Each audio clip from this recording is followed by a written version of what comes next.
Tusimame tunapoomba. Mungu Mwenyezi, tunakushukuru kwa ajili ya wema wako. Asante Bwana kwa kutuita kwako kuwa wabia katika kulijenga kanisa lako. Na tunakushukuru kwa sababu umetupatia kitabu ambapo mpango wa ujenzi umewekwa.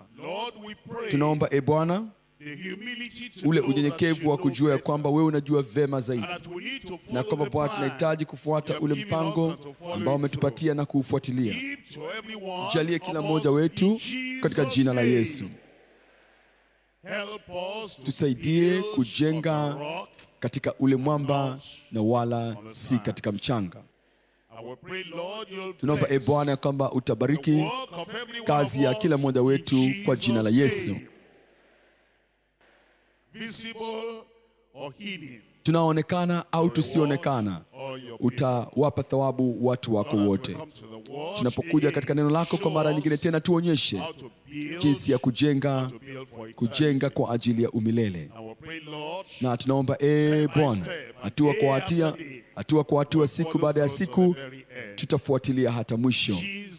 Kwa jina kuu la Yesu tumeomba. Kwa kushangaza kabisa tunakuja kwenye kitabu cha Hagai. Lakini tunakuja kwa Hagai kwa sababu Hagai yeye ni nabii, na Bwana akawa amemtuma kwa watu.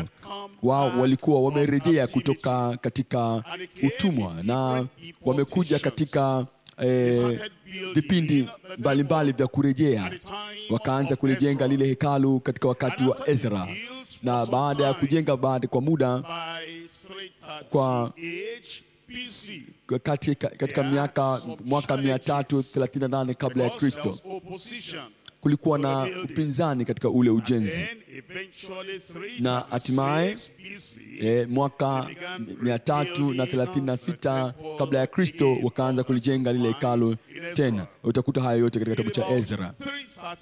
Katika karibu mwaka 335 hata hivyo kabla ya Kristo, ile kazi ilisitishwa tena chini ya mateso au dhiki nzito. Ezra sura ya 4. Miaka 15 baadaye, mwaka 520 kabla ya Kristo, Mungu akamuinua Hagai na Zakaria kuwahamasisha watu kwamba kutahitaji kujengwa tena ile hekalu, ili kwamba sasa kwa moyo mzima waweze kurejea kwa ajili ya ile kazi ya ujenzi wa hekalu. Kwa hivyo Hagai akaja kwao. Angalia sasa Hagai kuanzia sura ya 1 mstari wa 1. Katika mwaka wa pili wa Dario mfalme, mwezi wa 6, siku ya kwanza ya mwezi, neno la Bwana lilimjia Zerubabel mwana wa Shaltieli, liwali wa Yuda, na Yoshua mwana wa Yehosadaki kuhani mkuu, kwa kinywa chake Hagai nabii kusema, Bwana wa majeshi asema hivi, ya kwamba watu hawa husema, huu sio wakati utupasao kuja, huu sio wakati wa kujenga nyumba ya Bwana. Ndipo neno la Bwana lilikuja kwa kinywa cha nabii Hagai kusema, je, huu ndio wakati wa ninyi kukaa katika nyumba zenye mapambo ya mbao? Iwapo nyumba hii inakaa hali ya kuharibika, basi sasa Bwana wa majeshi asema hivi, zitafakarini njia zenu. Bwana alikuwa anajali sana juu ya ujenzi wa hekalu lake, na kwa hivyo akawaita na kusema, kwa nini mnazingatia kwenye kazi zenu wenyewe, nyumba zenu wenyewe, katika mahali penu pa kukaa? Sasa tafakarini njia zenu. Utakuta kwamba Kitabu hiki cha Hagai ni kitabu cha pili katika kile kitabu kifupi zaidi kuliko vyote Agano la Kale. Obadia ndio kifupi zaidi, alafu kinachofuatia kwa ufupi ni kitabu cha Hagai. Na bado nakuta katika kitabu hiki kifupi sana kwamba Bwana asema, Bwana anena, neno la Bwana likaja. Haya maneno yanaonekana mara kadha wa kadha. Ina maana kwamba japokuwa kitabu hiki kinaonekana kuwa kifupi au ambacho ni cha muhtasari, lakini bado Bwana anasema na watu wake kupitia katika kitabu hiki. Na ile utambulisho wa binafsi, mimi, Bwana anaonekana pale mara nyingi kuwa anasema na watu wake. Na unapotii, baraka za Bwana zitakuwa juu yetu tukitii neno lake. Walitii vipi wao? Jambo la kwanza, walitii pasipo kuhoji. Hawakuhoji mamlaka ya Hagai, hawakuhoji ujumbe toka kwa Mungu. Walitii bila ya kuhoji. Jambo la pili, walitii bila ya kutoa udhuru wowote. Hawakujaribu kujadili au kuhojiana na Hagai au kurejesha ujumbe kwa Mungu na kumwambia Hagai, sasa wewe rejea, nenda kamwambie Bwana juu ya hili. Tunangojea hili, tunangojea hili, tunangojea lile, kabla ya kuweza kuanza kujenga. Hawakuwa na udhuru, lakini walitii kwa namna ya tatu, kwamba walianza kujenga pasipo kukawia kokote kule. Hawakusema ndiyo tutajenga, tutafanya hiyo kazi, ila tu kwamba tunahitaji kupiga hesabu na kupata kujua wakati mwafaka wa kuanza ujenzi. Na kwa sababu walitii kwa hiari na wakatii kwa mara moja, hebu angalia sura ya 2 mstari wa 19 ule. 2:19. Je, mbegu ingali ghalani? Naam, huo mzabibu wala mtini wala mkomamanga wala mzeituni haikuzaa kitu. Alafu anasema tangu, kwa sababu walitii kwa haraka, mara moja, pasipo kuhoji, bila ya kukawia, bila ya udhuru wowote. Anasema tangu siku hii ya leo nitawabariki. Tangu siku hii ya leo ya kuitikia kwa neno la Mungu, toka siku ya leo ya utii kwa neno la Mungu, toka siku hii ya kujitoa ninyi wenyewe na kutoa dhabihu kile mchotoa, kuyafanya yale mapenzi ya Bwana pasipo kukawia. Toka siku hii ya leo ya kuweka kando shughuli zenu pembeni, kila aina ya agenda zenu binafsi kuziweka pembeni, na sasa mmekuja kuweza kulenga katika yale mapenzi na shauku ya Baba yenu wa mbinguni. Basi kuanzia siku hii ya leo nitawabariki. Amen. Na tunapoinuka sasa kumtii Bwana mwaka huu, kwako wewe, kwa kwangu mimi, na kwa sote sisi pamoja, huu mwaka utakuwa ni mwaka wa baraka tele kwetu. Uchovu unaweza ukaja, udhuru unaweza ukaja, na mazingira yanaweza yasiwe yenye kustahili. Tunaweza tukawa na mambo ya binafsi ambayo tunahisi kwamba tunapaswa kuyashughulikia kwanza, lakini tunapoweka hayo yote kando na tunapokuja kwa utii kwa neno la Bwana na Bwana mwenyewe, na tutaweza kuona baraka zilizozidishwa zitakuwa zetu mwaka huu kwa jina la Yesu. Na tunapotazama kitabu hiki kifupi kilicho cha kimuktasari lakini cha moja kwa moja toka katika moyo hasa wa Mungu, kuna maelezo yaliyokuwa ya muhimu ambayo yanataka usikivu na tafakari ya kina. Kuna kauli za muhimu ambazo zinataka kwamba imani kwa Mungu na utii kwa Mungu wa vitendo kwake yeye viweze kudhihirika. Angalia sura ya kwanza mstari wa 5. Anasema mstari wa 5, basi sasa Bwana wa majeshi asema hivi, maneno haya, zitafakarini njia zenu. Anasema msipite tu na kusema kwamba basi yaliyopita yashapita, yaliyopita si ndwele, basi tunainuka tutakwenda kujenga. Anasema hapana, kaeni chini, hebu fikirini kwanza, zitafakarini njia zenu. Mstari wa 7, Bwana wa majeshi asema hivi, zitafakarini njia zenu. Mstari wa 9 anasema mlitazamia vingi, kumbe vikatokea vichache. Tena mlipovileta nyumbani, nikavipeperusha. Kwa nini? Ni kwa sababu gani? Asema Bwana wa majeshi, ni kwa sababu ya nyumba yangu inayokaa hali ya kuharibika, wakati ambapo ninyi mnakimbilia kila mtu nyumbani kwake. Basi kwa ajili yenu zitafakarini njia zenu. Mstari wa 13, ndipo Hagai mjumbe wa Bwana katika ujumbe wa Bwana akaambia watu akasema, mimi nipo pamoja nanyi, asema Bwana.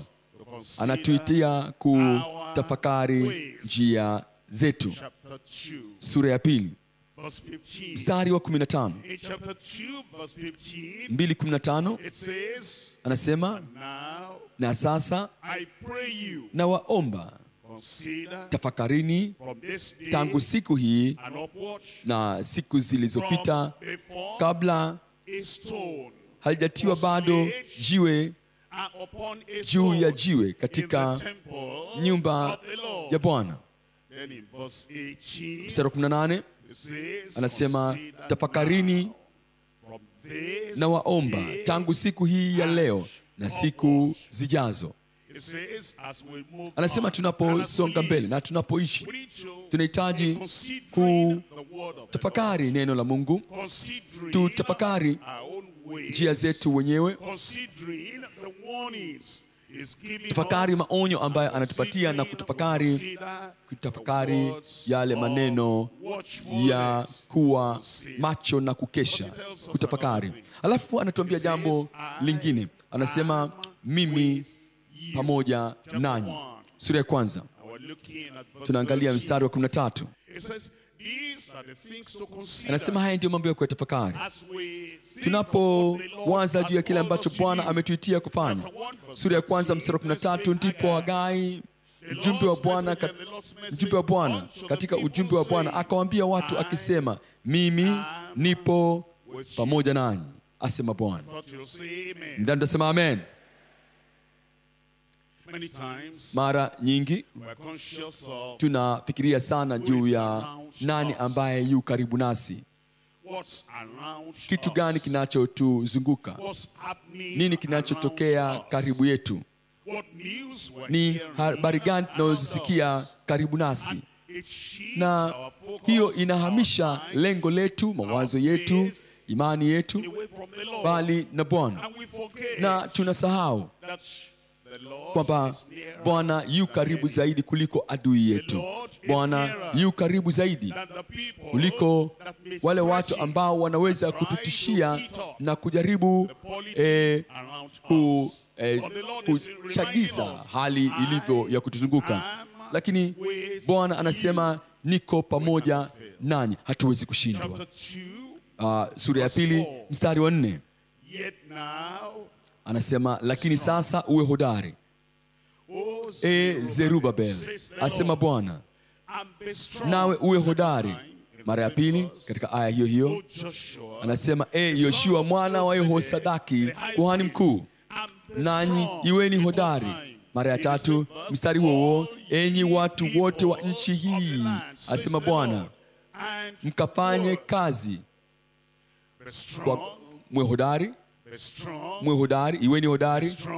Anasema mwe hodari na mfanye kazi. Kwa nini? Kwa kuwa mimi niko pamoja nanyi, asema Bwana wa majeshi. Anasema kwamba udhuru pekee ambao unaweza kutoa kwa kuto kufanya kazi ni kwamba mimi ni dhaifu, Na sababu pekee ambayo inaweza kuwa mnyonge ni dhaifu ni kwamba Bwana hayu pamoja nawe. Na anasema kwamba kila ulipo, popote uendapo, unapojikuta ulipo, anasema mimi niko pamoja nawe. Kwa hivyo basi uwe hodari, iwe ni hodari. Alafu anasema kama ukiwa hodari na hufanyi kazi, utahukumiwa. Kwa sababu kwa nini wewe unazo nguvu ni kwa ajili ya kuzitia hizo nguvu katika kazi. Uwe hodari, uwe hodari. Nalofuata hapo ni kwamba na ukafanye kazi, nitakuwa pamoja nawe. Atakuwa pamoja nawe kwa jina la Yesu. Alafu anatuambia, rejea katika sura ya 1 mstari wa 8. Anatuambia sasa, haya ndiyo mambo ambayo yatakuwa ndiyo kama nguzo chini yao, nguvu chini ya muamini, watu wa Mungu, ambayo itawafanya kwamba waweze kutoka na kuweza kufanya kile ambacho Bwana amewaitia kwa kufanya. Sura ya 1 mstari wa 8, pandeni mlimani, mkalete miti, mkaijenge nyumba, nami nitaifurahia. Nami nitaifurahia. Lolote lingine ambalo nalifanya, hilo halinipatii furaha yoyote. Kama hujengi, kile kinachompatia utoshelevu na furaha ni kwamba unakwenda na kuleta zana zote na kuijenga nyumba hii. Basi katika kilo nitafurahia, nami nitatukuzwa, asema Bwana. Mungu aliita na Mungu alituma, na akamtuma nabii akiwa na ujumbe wa haraka, na kwa uaminifu aliweza yule nabii aliweza kutoa ule ujumbe mzima, pasipo nyongeza, pasipo kubadilisha, pasipo kuondosha. Watu nao pia walitii toka moyoni, na Mungu akatukuzwa, Mungu aliinuliwa, na watu walibarikiwa na wakawa baraka kwa kizazi cha. Tunapomtukuza Bwana, tunapomtii Bwana, tunapomtumikia Bwana katika utakatifu, baraka zetu zinaongezwa. Lakini kwa upande mwingine, wakati tunaposahau, tunapokaidi, tunapoondoka kutoka kwa Bwana, basi matatizo yetu yanaongezeka. Tunatazama ujumbe wetu kutoka katika kitabu cha Hagai, kipaumbele cha kujenga kwa Mungu, kipaumbele cha kujenga kwa ajili ya Mungu. Kuna sehemu 3 ambazo tutazitazama. Sehemu ya kwanza ni karipio lenye kuharibu, karipia lenye kuharibu kwa kumhuzunisha Mungu. Jambo la pili ni uhakika uliothabiti wa utukufu mkuu. Uhakika uliothabiti wa utukufu mkuu. Jambo la tatu ni mafunuo ya kimungu kuhusu jengo lake lenye utukufu. Mafunuo ya kimungu kuhusiana na jengo lenye utukufu. Tuangalia ni karipio lenye kuharibu. Karipio lenye kuharibu. Karipio lenye kuharibu toka kwa Bwana. Angalia katika Hagai sura ile ya 2, anasema Bwana wa majeshi anasema, watu hawa wanasema, Bwana wa majeshi anasema hivi, ya kwamba watu hawa husema, huu sio wakati utupasao kuja, huu sio wakati wa kujenga nyumba ya Bwana. Ndipo neno la Bwana lilikuja kwa kinywa cha nabii Hagai kusema, je, huu ndio wakati wa ninyi kukaa katika nyumba zenye mapambo ya mbao? Iwapo nyumba hii inakaa hali ya kuharibika, basi sasa Bwana wa majeshi asema hivi, zitafakarini njia zenu. mmepanda mbegu nyingi, mkavuna kidogo. Mnakula, lakini hamshibi. Mnakunywa, lakini hamkujazwa na vinywaji. Mnajivika nguo, lakini hapana aonaye moto. Na yeye apataye mshahara apata mshahara ili kuutia katika mfuko uliotoboka toboka. Walikuwa wanapata fedha, wanafanya kazi kwa bidii, lakini walikuwa hawaitunzi ile fedha. Kitu mara kinakuja, magonjwa, mkasa na mateso, chochote kiwacho kile, hayo mambo yatakuja na kuondosha ile fedha. Lakini Bwana, zitafakarini njia zenu. Bwana majeshi asema, zitafakarini njia zenu. Pandeni milimani, mkalete miti, mkaijenge nyumba, nami nitaifurahia, nami nitatukuzwa, asema Bwana. Nilitazamia vingi, kumbe vikatokea vichache. Tena mlipovileta nyumbani, mkavipeperusha. Ni kwa sababu gani? Asema Bwana wa majeshi, ni kwa sababu ya nyumba yangu inayokaa hali ya kuharibika, wakati ambapo ninyi mnakimbilia kila mtu nyumbani kwake. Basi kwa ajili yenu mbingu zimezuiliwa zisitoe umande, nayo nchi imezuiliwa isitoe matunda yake. Nami nikaita wakati wa joto juu ya nchi, na juu ya milima, na juu ya nafaka, na juu ya divai mpya, na juu ya mafuta, na juu ya kila kitu itiacho nchi, itoacho nchi, na juu ya wanadamu, na juu ya wanyama, na juu ya kazi zote za mikono. Kwa sababu ya uzembe wao, ndio maana Bwana akasema walikuwa wakiteseka mateso walioteseka. Lakini nataka upate kuelewa, kwa upande wao walipuuza kujenga ile nyumba ambayo Bwana aliwatarajia wao kujenga. Nyumba gani ambayo ametuamuru sisi kujenga? Na kwa hakika nyumba ambayo amenena katika Agano la Kale kwa manabii pamoja na Agano Jipya. Hebu njoo katika Matendo ya Mitume sura ile ya 15. Ule mtafaruku aliokuwa na wale watu kwa sababu ya kutokujenga. Matendo ya Mitume 15, tunasoma kuanzia mstari wa 16 na wa 17, alafu nitarudi kwenye aya zingine kabla ya hii ili kwamba uweze kuelewa kile ambacho Bwana alikuwa akiwaitia kujenga, au anatuitia sisi kwacho. Tunakuja kwenye Matendo ya Mitume sura ya 15 na kuanzia pale mstari wa 16. Baada ya mambo haya nitarejea, nami nitaijenga tena nyumba ya Daudi iliyoanguka. Nitajenga tena maanguko yake, nami anasema atajenga nini? Nami nitaisimamisha. Atasimamisha nini? Mstari wa 14. Simeoni ametueleza jinsi Mungu hapo kwanza alipowaangalia mataifa ili achukue watu katika hao kwa ajili ya jina lake, akizungumza juu ya wokovu wa mataifa. Simeoni alikwenda katika nyumba ya Kornelio na Mungu akamtumia kama chombo kwa ajili ya kuleta maneno ya uzima, ile habari njema kwao. Na akaja kwa Bwana na akatoa taarifa.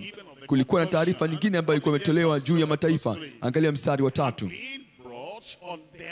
Anasema basi wakisafirishwa na kanisa wakapita katika Foinike na Samaria wakitangaza habari za kuongoka kwa hao mataifa. Kuongoka kwa hao mataifa. Sasa wakafurahishwa. Sasa Simeoni akaja akazungumza juu ya wokovu wa yule Kornelio, yule mataifa.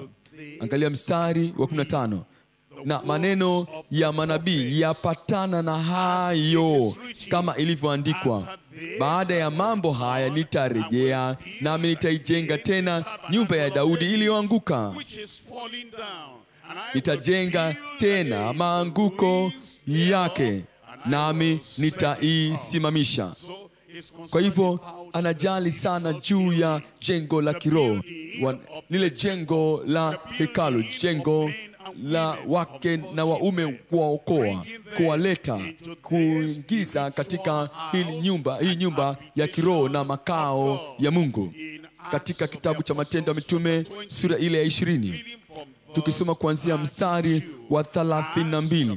Matendo ya Mitume sura ile 20 mstari wa 32. Basi sasa nawaweka katika mikono ya Mungu na kwa neno la neema yake ambalo laweza kuwajenga. Jengo ambalo tunalihusika nalo kimsingi ni jengo la hekalu takatifu la Bwana. Jengo la ile maskani takatifu, kutaniko la Bwana, kufanya watu waokolewa, kupata utakaso kwa ajili yao, kulifanya ile kutaniko liwe safi, takatifu, la haki, ambalo Mungu atakaa ndani yake. Na ndio maana anasema ya kwamba nina wakabidhi kwa Mungu. Basi sasa naweka katika mikono ya Mungu na kwa neno la neema yake ambalo laweza kuwajenga na kuwapa urithi pamoja nao wote waliotakaswa. Na Paulo anatuambia katika kitabu cha Warumi sura ya 15 kujenga. Na Bwana anasema ya kwamba yeye anahuzunishwa pale ambapo kila mtu anapokwenda kwenye shughuli yake mwenyewe, kwenye ofisi yake, na anazingatia na kubobea katika fani yake, lakini bado lile jengo la kujenga kule hekalu, wokovu wa wenye dhambi na ujenzi wa mwili wa Kristo unapuuzwa. Warumi 15 mstari wa 20. Mstari wa 20 anasema, kadhalika nikijitahidi kuihubiri Injili, nisihubiri hapo ambapo jina la Kristo limekwisha kutajwa, nisije nikajenga juu ya msingi wa mtu mwingine. Anazungumza juu ya injilisti, anazungumza juu ya uvunaji wa roho, anazungumza juu ya kazi ya umisheni ya tamaduni za namna mbalimbali. Anazungumza juu ya kwenda katika tamaduni zingine, watu wenye mila zingine, mataifa mengine, na kuwaleta watu kwa Kristo. Alafu analizungumza hilo kama ujenzi. Na anasema nakwenda pale ambapo wengine nawafikia watu wengine ambao watu hawajawafikia, ili kwamba niwape nafasi kujenga, nami najenga sehemu yangu, lakini siweki juu ya msingi wa mtu mwingine, bali kama ilivyoandikwa, bali kwake ambaye hajanenwa wao wataona, na wao ambao hawajasikia wataelewa. Wale ambao hawajasikia habari njema katika vijiji vyetu mbalimbali na miji yetu mbalimbali, wale ambao hawajasikia Injili katika sehemu mbalimbali za serikali za mitaa, mikoa na majimbo, wale ambao hawajasikia Injili katika jamii mbalimbali na nchi mbalimbali, anasema nahitaji kwenda pale, wewe unahitaji kwenda pale, tunahitaji kwenda pale, ili kwamba tutawafikia hao na kuwaingiza ndani na kujenga kwa ajili ya Bwana. Wakorintho wa kwanza sura ya 3. Wakorintho wa kwanza sura ya 3 kuanzia mstari wa 10. Wakorintho wa kwanza sura ya 3 kuanzia mstari ule wa 10. Kwa kadiri ya neema ya Mungu niliyopewa mimi kama mkuu wa wajenzi mwenye hekima, naliweka msingi na mtu mwingine anajenga juu yake, lakini kila mtu na aangalie jinsi anavyojenga juu yake. Maana msingi mwingine hakuna mtu awezaye kuweka isipokuwa ule uliokwisha kuwekwa, yaani Yesu Kristo. Anasema kwamba Mwokozi pekee ndiye Bwana wetu Yesu Kristo. Thibitisha ule msingi, jenga wale watu. Alafu anasema kama mstari wa 16, hamjui ya kuwa ninyi mmekuwa hekalu la Mungu na ya kuwa Roho wa Mungu anakaa ndani yenu? Anasema hilo ndilo hekalu ambalo tunalijenga, hekalu la Mungu, wale watu wa Mungu. Katika kitabu cha Waefeso sura ya 2, Waefeso sura ya 2 kuanzia mstari wa 19. Waefeso sura ile ya 2 mstari wa 19. Basi tangu sasa ninyi si wageni wala wapitaji, bali ninyi ni wenyeji pamoja na watakatifu, watu wa nyumbani mwake Mungu, mmejengwa juu ya msingi wa mitume na manabii. Na anazungumza juu ya waamini. Mtu alikuja kwao, mitume, wachungaji, walimu, wachungaji walikuwa wameokolewa, wameletwa na walijengwa na kuhusishwa, kuingizwa katika mwili wa Kristo. Anasema walijengwa juu ya msingi wa mitume na manabii, na Yesu Kristo mwenyewe ni jiwe kuu la pembeni. Katika yeye jengo lote lina ungamanishwa. Anazungumza juu ya kanisa, lile jengo lote. Akizungumza juu ya kutaniko lile jengo lote. Akizungumza juu ya wale waamini, jengo lote lina ungamanishwa vema na kukua hata liwe hekalu takatifu katika Bwana. Watu wakati ule wa Hagai walikuwa wazembe. Kwa sababu ya huo uzembe, Bwana akasema kile walichokifanya hakikuwa chenye kufurahisha kwake, na kwa hivyo kazi zao hazikufanikiwa. Na sasa kwa kuwa ujumbe ulikuja kwao, tunarejea katika Hagai sura ile ya kwanza. Hagai sura ile ya kwanza, na tunasoma kuanzia mstari wa 12. Sasa ujumbe unakuja kwao kama unavyokuja kwangu na wewe. Nini tunachofanya juu ya ujumbe ule? Sura ya kwanza mstari wa 12. Ndipo Zerubabel mwana wa Shealtieli na Yoshua mwana wa Yehosadaki kuhani mkuu, pamoja na hayo mabaki yote ya watu, wakaitii sauti ya Bwana Mungu wao. Aliwaambia, iweni hodari. Zerubabel, uwe hodari. Yoshua, uwe hodari. Enyi watu. Na zile sehemu tatu, mafungu matatu ya wale watu wakawa hodari na wakawatii, wakaitii sauti ya Bwana Mungu wao na maneno ya Hagai nabii, kama Bwana Mungu wao alivyomtuma. Na watu wakaogopa mbele za Bwana. Tamko la neno la Mungu na lilikuwa na yale matokeo yaliyokuwa yamekusudiwa juu ya wale viongozi na wale watu. Wakati yale kule kuhubiriwa kwa habari njema kunapo wafanya wenye dhambi kutubu, Mungu anapendezwa mno. Wakati ambapo kuhubiriwa kwa habari njema kuna wafanya warudi nyuma waweze kurejezwa katika haki, na Mungu anapendezwa na hilo. Wakati kuhubiriwa kwa neno kuna wahamasisha waamini na kutusukuma kuingia magotini na kutufanya turejee tena katika yale madhabahu ya kujitoa na kujiweka wakfu na kujisalimisha kamilifu kwa mara nyingine tena. Alafu tunakuja katika ule ujuzi halisi wa utakatifu na utakaso. Ni lenye kupendeza sana mbele za Bwana wakati ambapo neno la Mungu na linapotuhamasisha, linapotuinua na kutusongesha mbele kutoka katika uzembe na uvivu na uvuguvugu, na tukainuka kwa ajili ya uvunaji wa roho, kujenga hekalu la Mungu, nyumba ile, makao yale ya kiroho. Hapo Mungu anapendezwa mno, na Mungu anasema katika wakati wa namna hiyo baraka zake zitazidishwa juu ya maisha yetu. Amen. Mwaka huu utakuwa ni mwaka wa baraka, kwa sababu utakuwa ni mwaka wa utii, kwa sababu utakwenda kuwa mwaka wa kujiweka wakfu, utakwenda kuwa ni mwaka wa kujisalimisha na kujitoa kikamilifu kwa Bwana pasipokuwa na kusaza, kwa jina la Yesu. Zaburi ya 87 mstari wa 2. Zaburi ya 87 mstari wa 2. 87 mstari wa 2. Bwana apenda malango ya Sayuni kuliko maskani zote za Yakobo. Anazungumza juu ya hekalu lake na anasema kwanza anayapenda malango ya Sayuni, ambayo kwayo unaweza ukaingia na baraka zote zile zikitiririka kutoka katika ile kwenye kiti cha enzi kitakuja katika maisha yetu. Alafu anasema ni maskani yote ya Yakobo.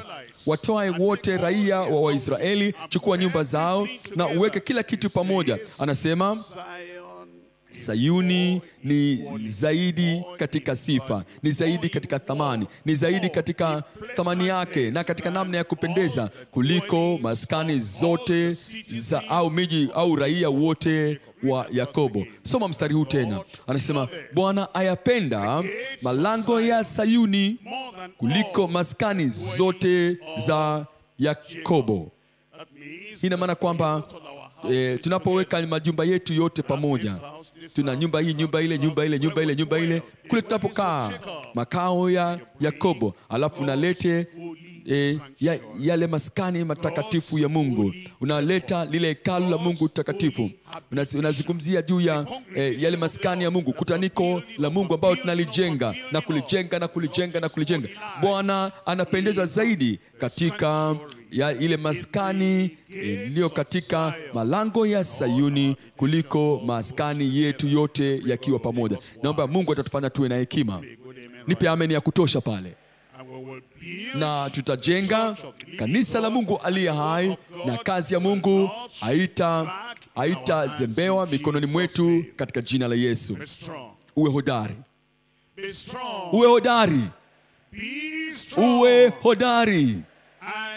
Na ufanye kazi. Utafanya kazi katika jina lake Yesu. Tunakuja kipengele cha pili sasa.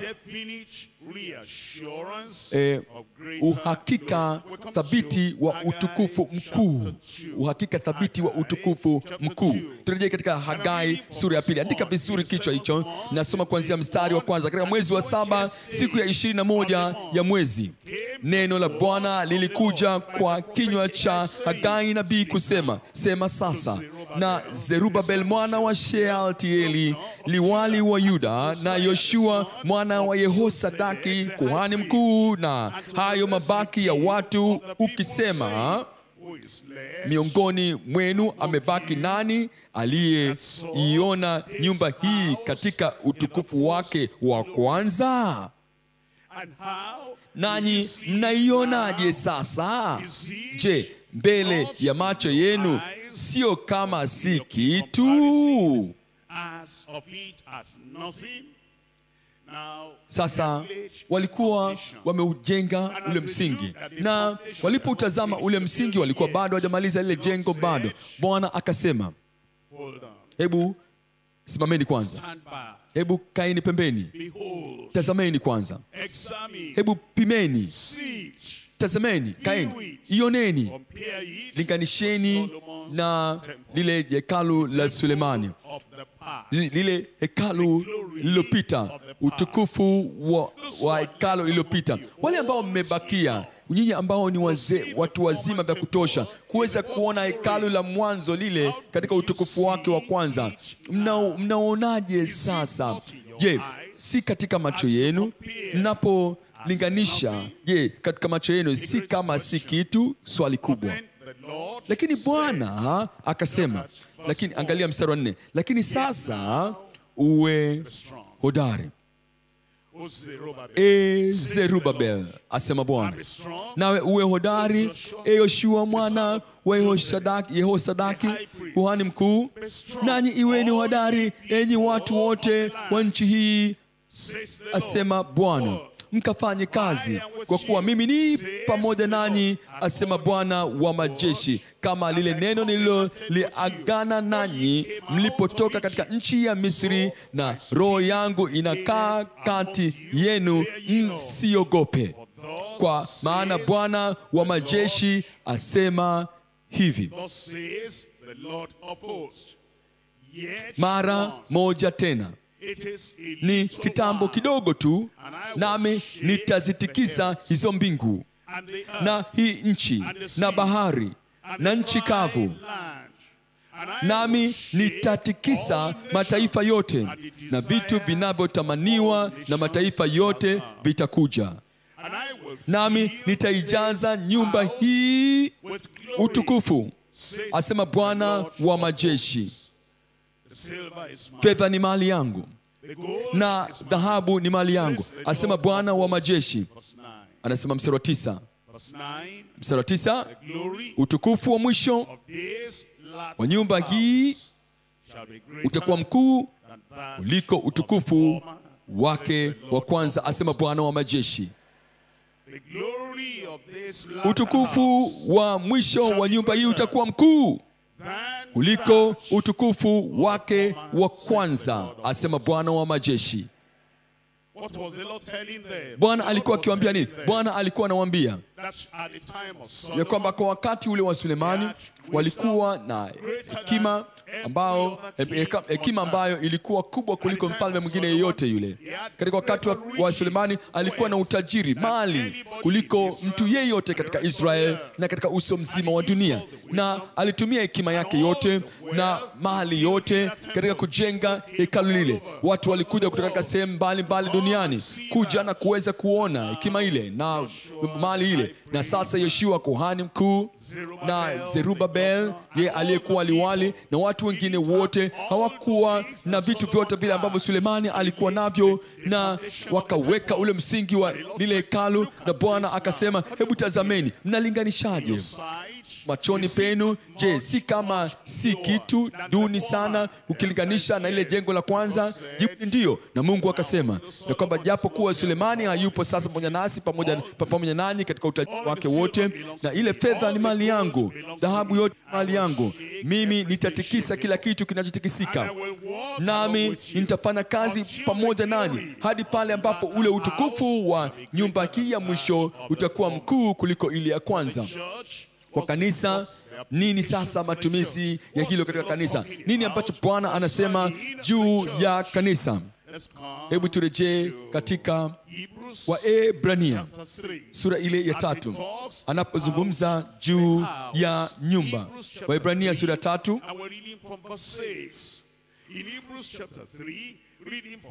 3:6,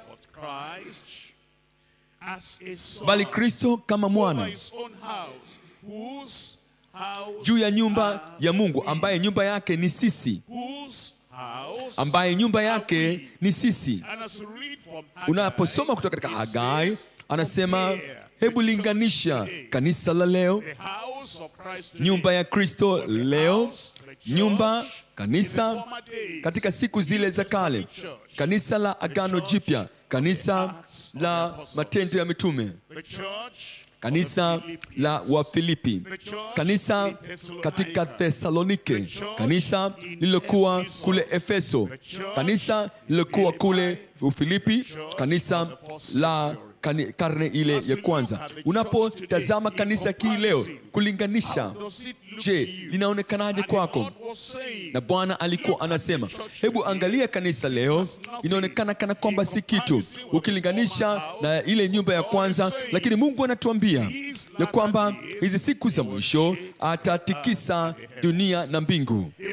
Anasema atatikisa mataifa na atatia nguvu watumishi wa Bwana. Amen. Na ule utukufu wa nyumba hii ya mwisho, kanisa kabla ya kurejea kwa Kristo, ule utukufu wa hilo kanisa na utukufu na uzuri na utakatifu wa hilo kanisa na kule utukufu na ule mng'ao wa lile kanisa la siku za mwisho, wakati Kristo atakapokuwa amekaribia kuja, hilo kanisa litakuwa na utukufu mkubwa kuliko lile kanisa la Agano Jipya la karne ile ya kwanza. Na hilo ndio neno la Bwana, itakuwa hivyo kwa jina la Yesu. Macho yangu yataliona hilo.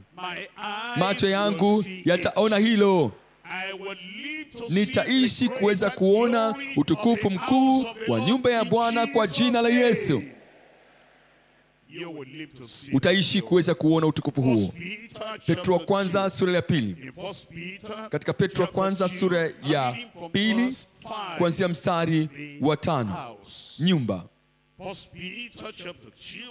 Petro wa kwanza sura ya 2 mstari wa 5. Nyinyi nanyi kama mawe yaliyo hai mmejengwa mwe nyumba ya Roho. Kanisa leo ni nyumba ya Roho, na kwa neno, kwa Roho, kwa neema yake na kwa nguvu yake analijenga hilo kanisa. wewe na mimi tu sehemu ya kanisa, na kadhalika ni sehemu ya wale wajenzi. Tumejengwa mwe nyumba ya Roho, kuhani mtakatifu, mtoe dhabihu za kiroho zilizokubaliwa na Mungu kwa njia ya Yesu Kristo. Mstari 9 anasema, bali ninyi ni uzao mteule, ukuhani wa kifalme, taifa takatifu, watu wa milki ya Mungu, mpate kuzitangaza fadhili zake yeye aliyewaita mtoke gizani mkaingie katika nuru yake ya ajabu. Mungu ashukuriwe, tu sehemu ya nyumba ile. Anajenga nyumba, anajenga nyumba ya kiroho, na nyumba yenye utukufu ambao utakuwa ni mkubwa kuliko ule utukufu wa awali. Waefeso sura ya 5. Waefeso, utukufu wa hiyo nyumba ya mwisho, ule uzuri wa ile nyumba ya mwisho, ule mng'ao, ukuu wa ile nyumba ya mwisho. Waefeso sura 5 zama mstari wa 25 anasema, enyi waume wapendeni wake zenu kama Kristo naye alivyolipenda kanisa akajitoa kwa ajili yake. Ni vipi utukufu wa ile nyumba ya mwisho utakwenda kuwa mkuu zaidi kuliko ule wa awali? Kwa sababu maneno ya Bwana wetu Yesu Kristo yatarejea katika kanisa na kulitakasa kanisa.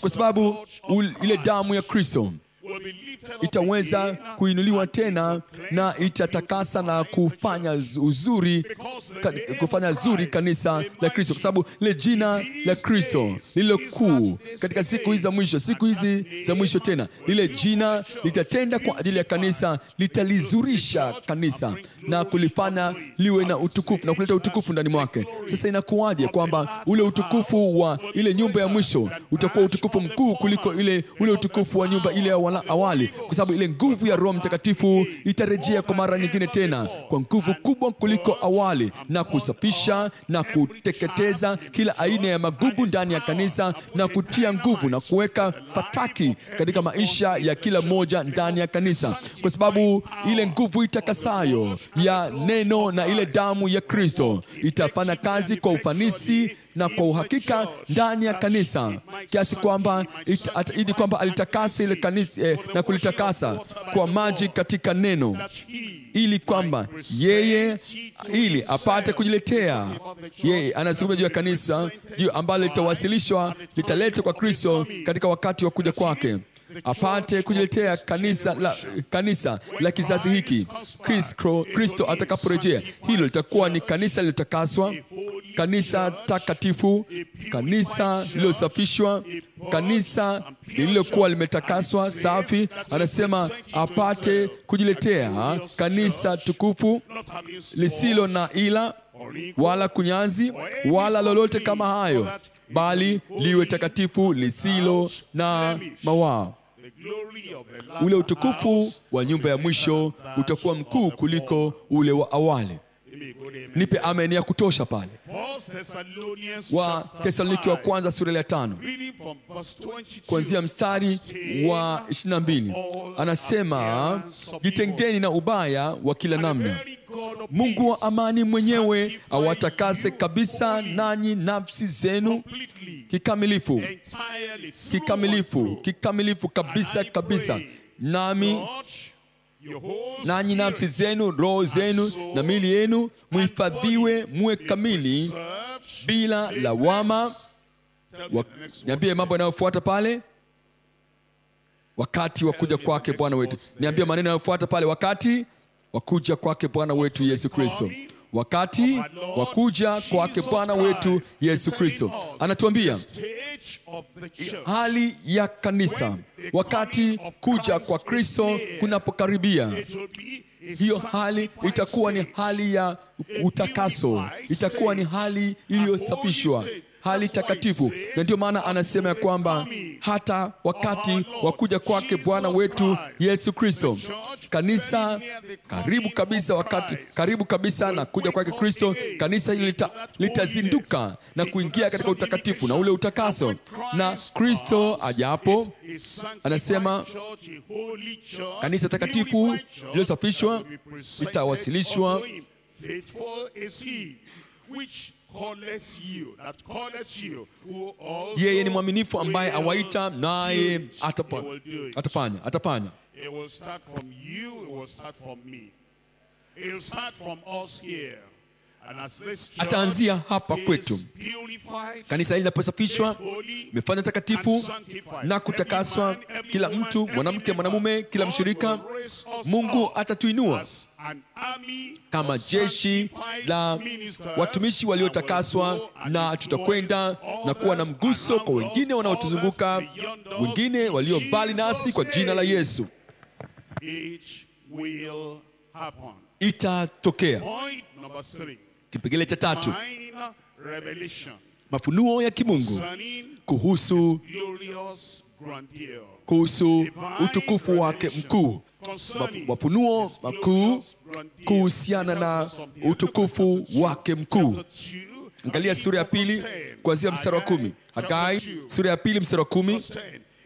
Mstari wa 10, siku ya 24 ya mwezi wa 9 katika mwaka wa 2 wa Dario, neno la Bwana lilikuja kwa kinywa cha Hagai nabii kusema, Bwana wa majeshi asema hivi, waulizeni sasa makuhani katika habari ya sheria mkisema. Nahitaji kusikiza katika hili swali. Najaribu kuanza juu ya jibu. Mtu akichukua nyama takatifu katika upindo wa nguo yake, naye akagusa kwa upindo wake mkate au ugali au divai au mafuta au chakula chochote, je, kitu hicho kitakuwa kitakatifu? Makuhani wakajibu wakasema, la. Swali ni hili: ikiwa moja ya makuhani walichukua kitu cha nyama ambayo inaitwa kuwa ni takatifu, kama tukufu, kama safi, akaichukua hiyo nyama takatifu akagusa kitu kingine ambacho kilikuwa ni cha kikawaida, mkate, mafuta, ugali, divai, chochote kile, mafuta, hichi kitu kitakatifu ambacho kinagusa kitu cha kawaida, je, hichi kitakatifu kinafanya hicho kitu cha kawaida kuwa kitakatifu? Na wale makuhani wakasema, la. Endelea mstari 13 sasa. Ndipo Hagai akasema, kama mtu aliyetiwa unajisi kwa kugusa maiti akigusa mojawapo cha vitu hivi, je, kitakuwa najisi? Makuhani wakajibu wakasema, kitakuwa najisi. Swali ni hili: je, ikiwa kitu kitakatifu, mtu mtakatifu akigusa kitu cha kawaida, je, hicho kitu cha kawaida kitakuwa kitakatifu? Jibu ni la. Lakini kwa upande mwingine, kama ni udhalimu, ni uchafu, ni kitu najisi, kinagusa kitu kilichokuwa cha kawaida, je, kitafanyika hicho kitu kuwa najisi? Anasema ndiyo. Ufahamu au utakatifu, hekima yake ni hii, ni kwamba utakatifu hauambukizi, lakini dhambi inaambukiza. Mtu akiwa mtakatifu na akaishi na mtu ambaye ni wa kawaida, ule utakatifu hautaambukiza kwa mtu yule. Yule mtu anabakia jinsi alivyo mtu yule. Kama mtu ameokoka lakini hafungui kinywa chake kuwamwambia yule mtu mwingine, okoka, tubu, na anasema huyo mtu anajua kwamba mimi nimeokoka, anajua mimi ni wa haki, anajua mimi ni mtakatifu, na kwa sababu mimi nachukua utakatifu wangu, nachukua wokovu wangu na utakaso wangu, na namgusa, naishi naye. Biblia inasema kwamba utakatifu hauambukizi. Unalielewa hilo? Kama mtu ana afya that you are healthy. Hajambo, kuwa kwako ujambo na mzima, hamna ugonjwa ndani mwako, alafu natembea huku na kule. Afya haiambukizi. Afya haimfikii mtu mwingine kwa sababu wewe tu una afya na unaishi naye. Hiyo haimfanyi wewe mtu mwingine awe na afya. Lakini kwa upande mwingine, dhambi inaambukiza. Magonjwa yanaambukiza. Unajisi unaambukiza. Kurudi nyuma kunaambukiza. Kama mtu ni najisi na anakwenda kuishi na watu wa kawaida, unajisi wake utaathiri na kuambukiza mtu mwingine. Hata pasipo hata kuzungumza, una haja ya kuwaita, ufanye kama na ufanya. Hivi uone mtu mtafu? Hapana, uhitaji wala kusema hilo. Uone jinsi ambavyo mmejisika, una haja ya kusema hivyo. Hivi hujui kwamba mimi nafanya machukizo? Una haja ya kusema, una haja ya kusema. Dhambi inaambukiza, magonjwa yanaambukiza. Kama maiti imeachwa mahali na ile maiti haifanyi lolote lile, kwa kule tu kuwa pale tayari, hiyo itaambukiza, itaeneza ule unajisi wote waliokuwa mahali pale. Na ndio maana nasema lazima ufanye kitu kabla ya watu kuweza kuokolewa.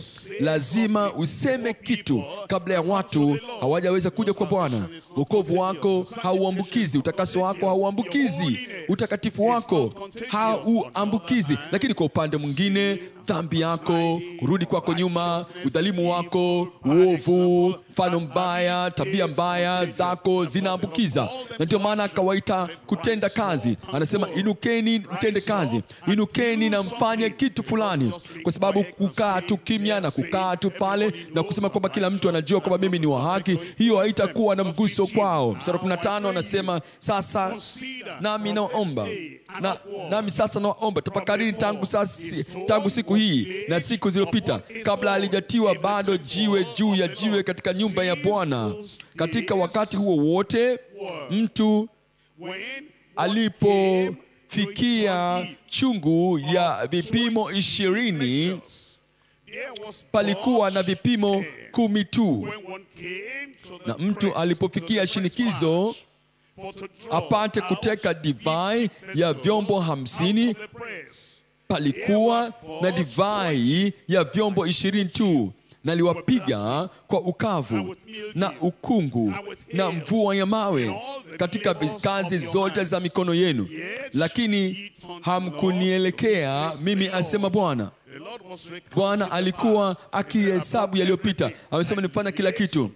Nimeweka mizigo mizito juu yenu ili kukuamsheni, ili kwamba mpate kunirejelea, lakini hakumrejelea. Tafakarini na waomba tangu siku hii ya leo na siku zijazo, tangu siku ya 24 ya mwezi wa 9, naam, tangu siku hiyo ulipowekwa msingi wa hekalu la Bwana.